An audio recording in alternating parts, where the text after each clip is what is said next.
श्री दुर्गा देवी नमः। श्रीमद्देवी भागवत महापुराण 11वां स्कंद अध्याय 19 मध्यान्ह संध्या तर्पण और सायं संध्या का वर्णन। भगवान नारायण कहते हैं, ब्राह्मण अब मध्यान्ह काल की पुण्यमयी संध्या का प्रसंग सुनो, जिसके अनुष्ठान से मनुष्य को अपूर्व उत्तम फल प्राप्त होता है। भगवती गायत्री युवावस्था से संपन्न है, उनका वर्ण श्वेत वर्ण है, जिनके 3 नेत्र इनकी शोभा बढ़ा रहे हैं। वे वरद मुद्रा, अक्षमाला और त्रिशूल हाथ में लेकर अभय प्रदान करती हैं। वृषभ पर आरूढ़ हैं। यजुर्वेद संहिता में इनकी महिमा गाई गई है। रुद्र इनके देवता हैं। तमोगुण से युक्त होकर ये भूमंडल की व्यवस्था करती हैं। इन्हीं की कृपा से सूर्य अपने मार्ग पर संचरण करते हैं। ऐसी भगवती माया को मैं प्रणाम करता हूँ। इस प्रकार अग्नि आदि देवी का ध्यान करके आचमन आदि सभी पूर्व क्रिया पूर्वरत करनी चाहिए। अब अर्घ का प्रकरण बतलाता हूँ। सुंदर पुष्प चुनना चाहिए। पुष्प न मिल सके तो जल और बिलपत्र मिलाकर ही अर्घ संपन्न करें। यह अर्घ सूर्य के सामने मुख करके देना चाहिए। आदि से लेकर अंत तक सभी नियम प्रातःकाल की संध्या के समान करें। संध्या और प्रातःकाल की संध्या के समय अर्घ देकर अर्घ देने का कारण तो श्रुति में यह बताया गया है कि मंदेह नाम के राक्षस सूर्य को निगल जाने चाहते थे। उसके निवारणार्थ अर्घ को आवश्यकता होती है। अतएव ब्राह्मण को यत्नपूर्वक उन राक्षसों से निवारणार्थ अर्घ देना चाहिए। दोनों संध्याओं में नित्य प्रवण सहित गायत्री का उच्चारण करके यह अर्घ देना चाहिए। मध्याह्न काल में कृष्णेन इस मंत्र से पुष्प और जल को निवेदित करें। पुष्प के अभाव में बिलपत्र और दुर्वादल से पूर्वोक्त विधि के अनुसार यत्नपूर्वक यह देने से पुरुष सांगोपांग संध्या का फल अधिकारी होता है। देवर्षि सतत इसी प्रकरण में तर्पण की विधि बतलाता हूँ, सुनो।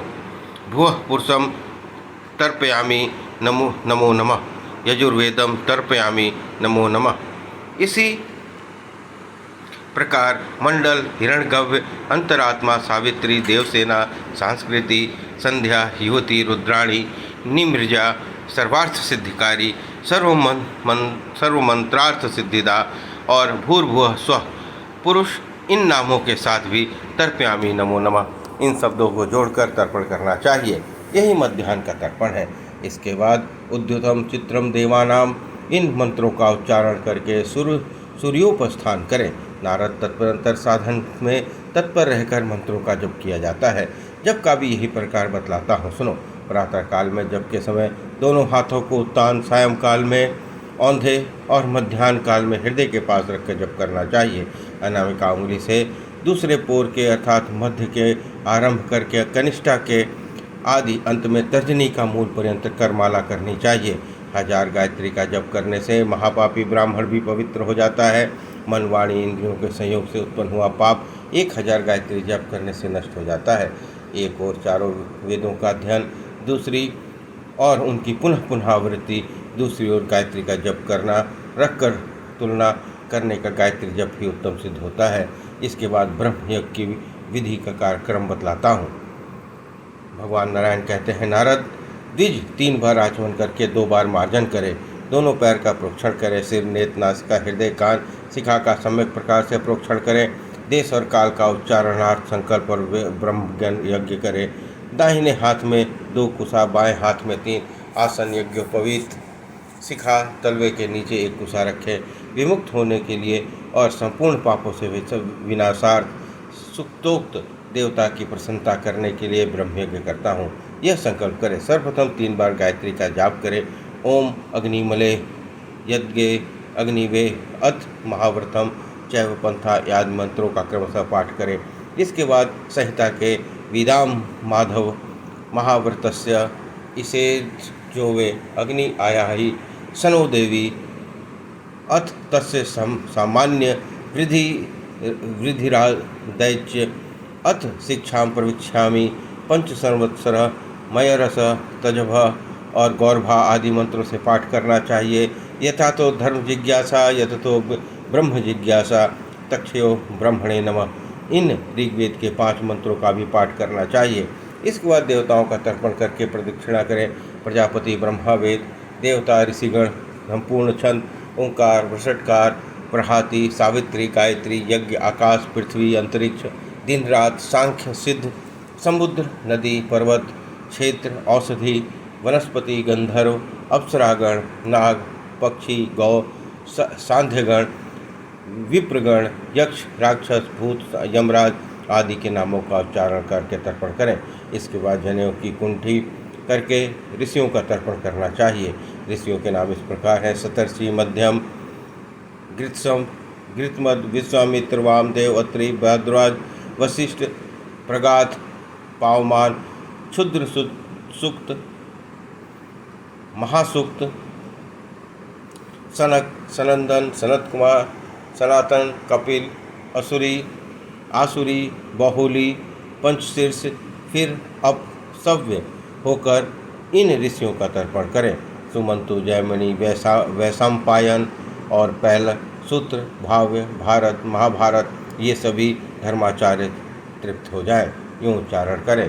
जनांदी वहावी गौर्य गौतम साकल ब्राभव्य मांडव्य मांडुकेय गार्गी वाचंकरवी वडवा प्रातिथेयी सुलभा मैत्री कोहल कहोल कौशितक महाकौशितक भारद्वाज पांडेय महापांडेय सुयज्ञ सांख्यायन ऐतरेय महाऐतरेय वास्कल साकल वसुजात वक्र औदवाही सौजामी सौनक आश्वलायन ये और अन्य भी जो आचार्य हैं वे सभी तृप्त हो जाएं। फिर पितरों का तर्पण करें। तत्पश्चात जो कोई मेरे कुल में उत्पन्न होकर अपुत्र देवंगत हो चुके हैं, जिनका मेरे गोत्र से संबंध है, उनके लिए मैं वस्त्र का निचोड़ कर जल देता हूँ। इन्हें वे स्वीकार करें। यूँ कहकर वस्त्र नष्टीदन करें। महामुने, यह ब्रह्मयज्ञ की विधि मैं तुम्हें बता चुका। जो साधक ब्रह्मयज्ञ की इस उत्तम विधि से पालन करता है वह अंगों सहित सभी वेदों का पाठ का फल मिल जाता है। तदनंतर विश्वदेव और नित्य श्राद्ध करना चाहिए। प्रत्येक अतिथियों को अन्न देना परम कर्तव्य है। गोग्रास देने के पश्चात ब्राह्मणों के साथ बैठकर भोजन करें। 5 दिन के 5वें भाग में यह उत्तम कार्य करना चाहिए। दिन का 6ठा और 7वां भाग इतिहास और पुराण आदि के स्वाध्याय में व्यतीत करें।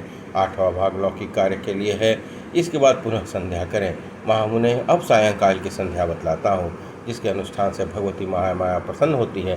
सायंकाल में साधक योगी आचमन और प्राणायाम करके शांतचित्त हो पद्मासन लगाकर बैठ जाए। श्रुति स्मृति संबंधी कर्मों में 2 प्रकार के प्राणायाम हैं, सगर्भ और अगर्भ। प्राणवायु को रोककर किए जाने वाले प्राणायाम को सगर्भ कहते हैं और केवल ध्यान करने से गर्भ। अगर्भ आमंत्रक होता है। भूत शुद्धि के पश्चात कर्म में प्रवृत्त होना चाहिए, अन्यथा इसे कर्म नहीं कह सकते। लक्ष्य स्थिर करके पूरक कुंभक क्रेचक अथवा देवता का ध्यान करें। फिर पुरुष संध्या काल में संध्या करते समय भगवती सरस्वती का इस प्रकार ध्यान करें। भगवती सरस्वती अब वृद्धो अवस्था को प्राप्त हो चुकी हैं। उनका शिव विग्रह कृष्ण वर्ण है, कृष्ण वर्ण के वस्त्र पहने हुए हैं। उन्होंने अपनी भुजाओं में शंख चक्र गदा और पद्म धारण कर रखे हैं। ये गरुड़ पर विराजमान है, भांति भांति के रत्न की शोभा पा रहे हैं। करधनी और पाजेब की ध्वनि निकल रही है। इनके मस्तक पर अमूल्य रत्न निर्मित मुकुट है। तारतम्य हार इन्हें सुशोभित कर रहे हैं। मणिमय कुंडलों की कांति से इनके कपोल परम शोभा पा रहे हैं। इनके पितामह धारण कर रखा है। ये सच्चिदानंद स्वरूपिणी है। सामवेद और सत्वमार इनके अंग हैं। सर्वलोक की व्यवस्था इनके हाथ में है। सूर्यमंडल से लेकर ये पधारती हैं। अब ये देवी सूर्यमंडल में यहाँ आ रही हैं। मैं इनका आह्वान कर रहा हूँ। इस प्रकार देवी सरस्वती का ध्यान करके सायंकाल में संध्या का संकल्प करना चाहिए। अपोहिष्ठा इस मंत्र से मार्जन और अग्निचेती से आचमन करें। शेष कम प्रातःकाल के संध्या के समान ही कहा गया है। साधक पुरुष साचिंत होकर भगवान नारायण के प्रसन्नार्थ गायत्री मंत्र का उच्चारण करके सूर्य को अर्घ करें। दोनों पैर समान रहो। हाथ की अंजलि में जल भर कर दिया जाए। मंडलस्थ देवता का ध्यान करके क्रमशः अर्घ प्रदान करें।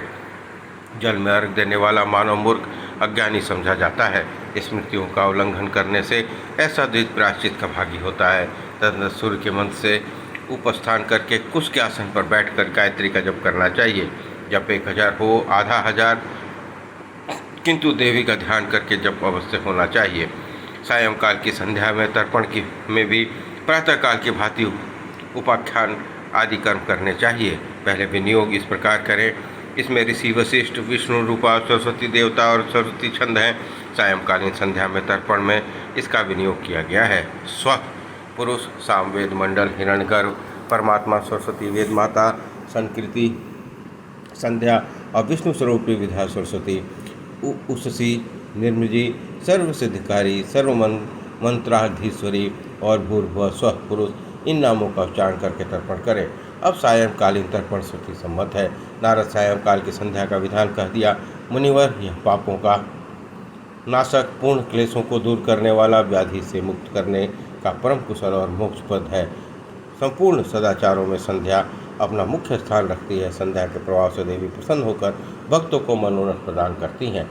इस प्रकार श्रीमद् देवी भागवत महापुराण 11वां स्कंद अध्याय 19 और 20 संपन्न हुआ। बोलिए दुर्गा महारानी की जय।